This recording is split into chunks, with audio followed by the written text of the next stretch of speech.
시청자 여러분 반갑습니다. 뉴스 더 개벽입니다. 세계 곳곳에서 발생한 개벽 소식 전해드리겠습니다. 미국 국무부가 장거리 탄도미사일 에이테크스와 고속기동 포병 로켓 시스템 하이마스, 자폭 무인기 등으로 구성된 약 111억 달러, 우리 돈 16조 4천억 원 규모의 무기를 대만에 판매하기로 승인했다고 밝혔습니다. 미국이 대만에 판매한 단일 무기 패키지로는 사상 최대 규모입니다. 이번 조치는 도널드 트럼프 미국 대통령 행정부가 최근 발표한 국가 안보 전략과 궤를 같이 합니다. NSS는 아시아 지역 안보 전략의 핵심으로 중국 견제를 명확히 하며 일본 규슈에서 오키나와, 대만, 필리핀으로 이어지는 이른바 제1도련선 방어의 중요성을 강조했습니다. 이 과정에서 대만의 군사력 강화를 핵심 축으로 삼겠다는 입장을 분명히 했습니다.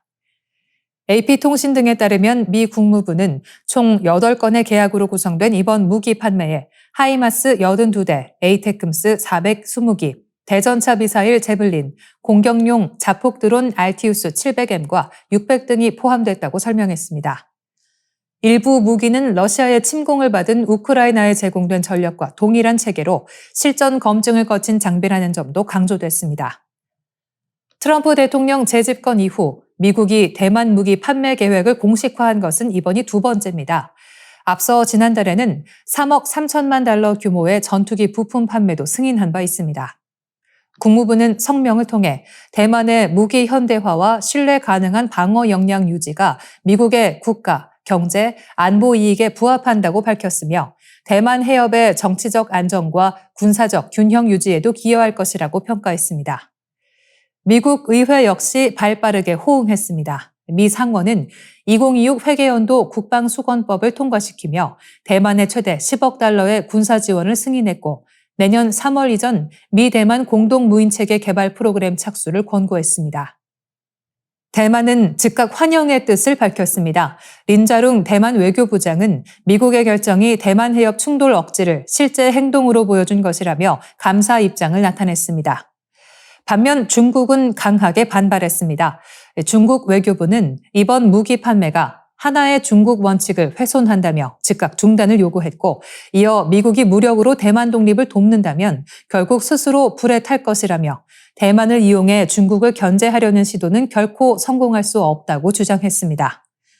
최근 일본 내 대만 유사시 개입 발언과 중국의 군사적 대응이 이어지는 가운데 미국이 대만 무기 판매로 맞불을 놓았다는 해석도 제기되고 있습니다.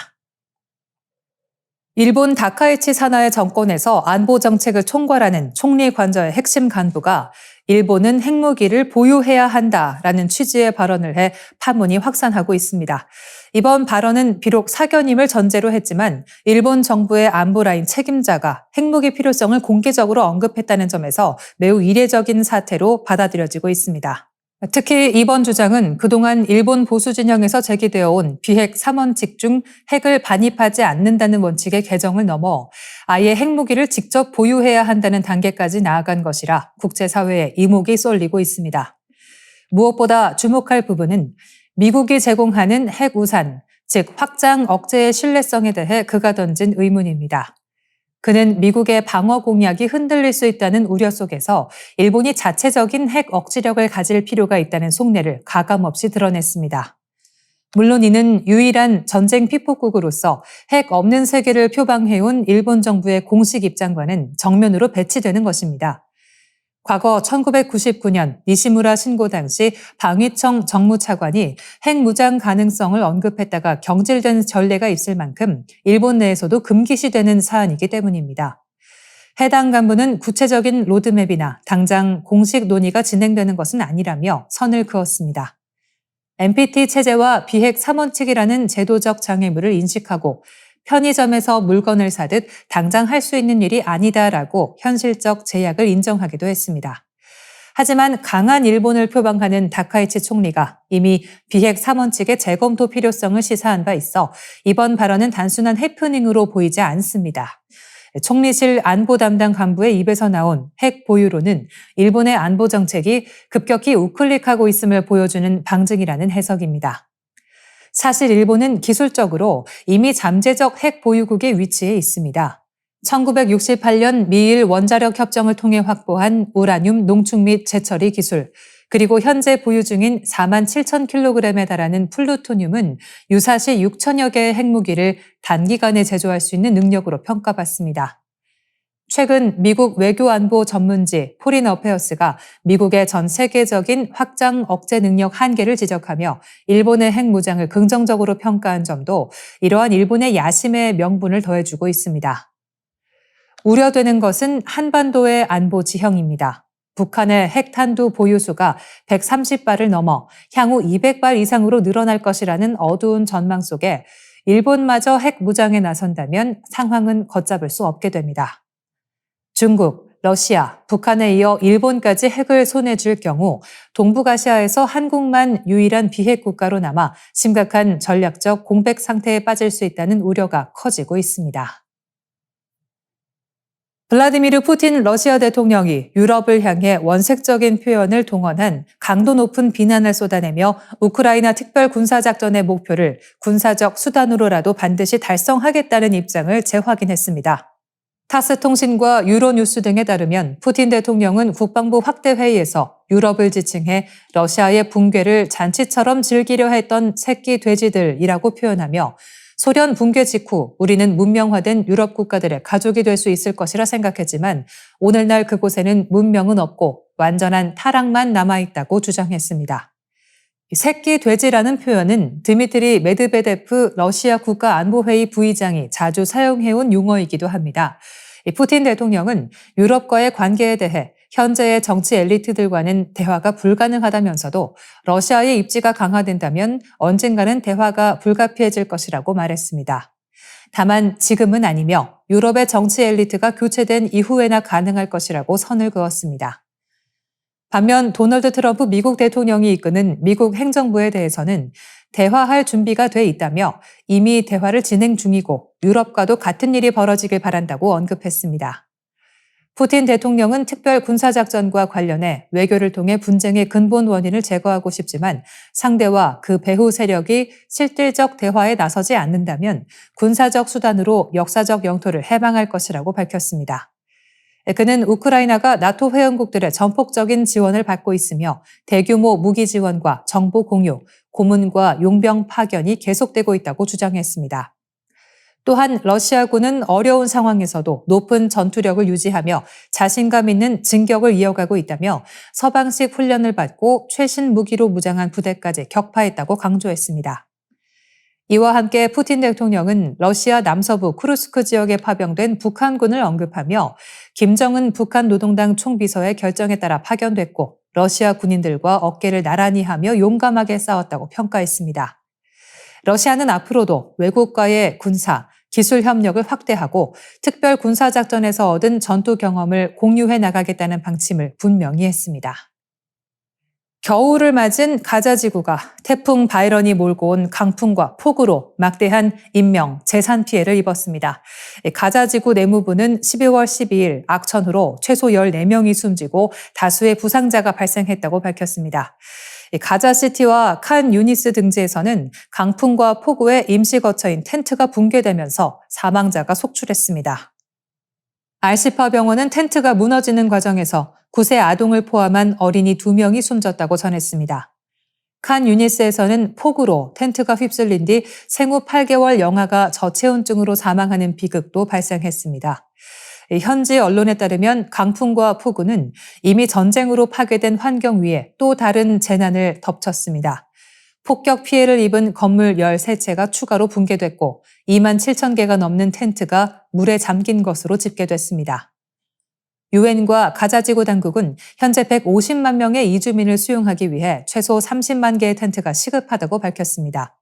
그러나 실제 주민들이 사용하는 텐트 대부분은 비닐과 낡은 방수포로 만든 임시 구조물에 불과해 폭우와 한파에 극도로 취약한 상태입니다. 폭우는 단순한 자연 현상을 넘어 생존을 위협하는 재난으로 작용하고 있습니다.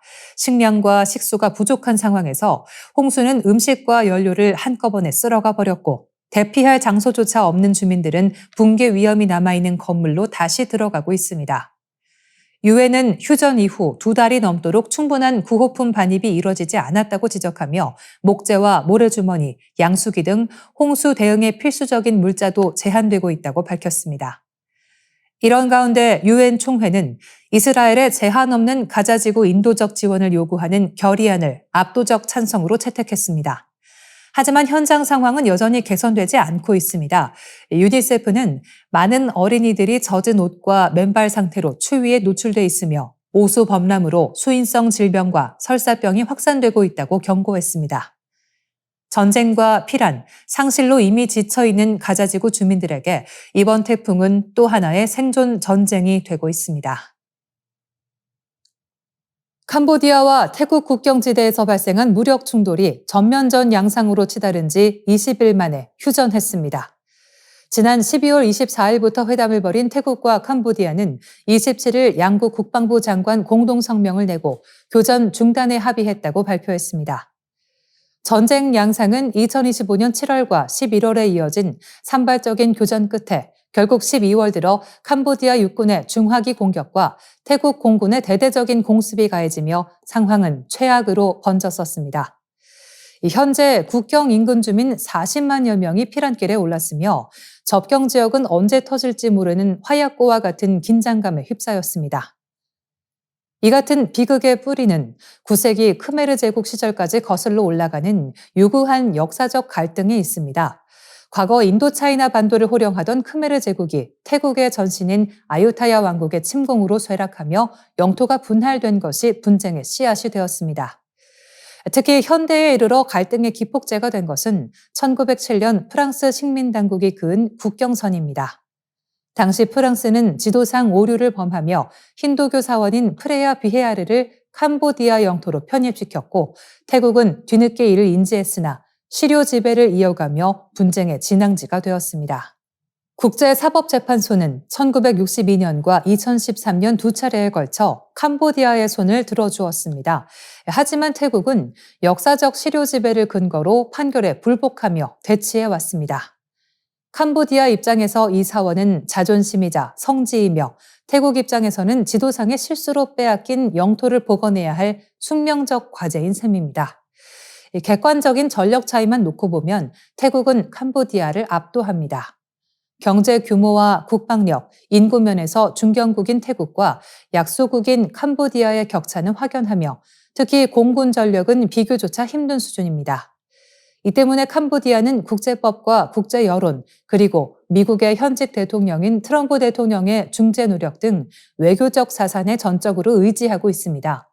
반면 태국은 강대국으로서의 국력을 10분 활용해 1대1 직접談判을 선호하며 전략적 우위를 점하고 있습니다. 이러한 혼돈 속에서 예상치 못한 변수가 등장했습니다. 바로 한국산 무기인 KGB의 존재입니다. 캄보디아 측은 최근 태국 공군이 한국산 GPS 정밀 유도 폭탄인 KGB를 장착한 전투기를 투입해 자국 실권자 부자를 암살하려 했다는 주장을 제기했습니다. 사실 여부와 무관하게 한국산 무기가 분쟁의 핵심 전력으로 부상하며 국제적인 시선을 받고 있습니다. KGB는 일반 폭탄에 정밀 유도 키트와 접이식 날개를 장착해 스마트 폭탄으로 변신시키는 무기 체계입니다. 최대 100km에 달하는 사거리와 정밀 타격 능력을 갖추고 있습니다. 이번 사태는 강대국들의 이해관계가 얽히고 설킨 인도차이나 반도에서 트럼프 대통령의 중재와 한국산 무기체계라는 새로운 변수가 더해진 복잡한 양상으로 전개된 것으로 주목받았습니다. 뉴스 더 개벽 여기서 인사드리겠습니다. 시청해주셔서 고맙습니다.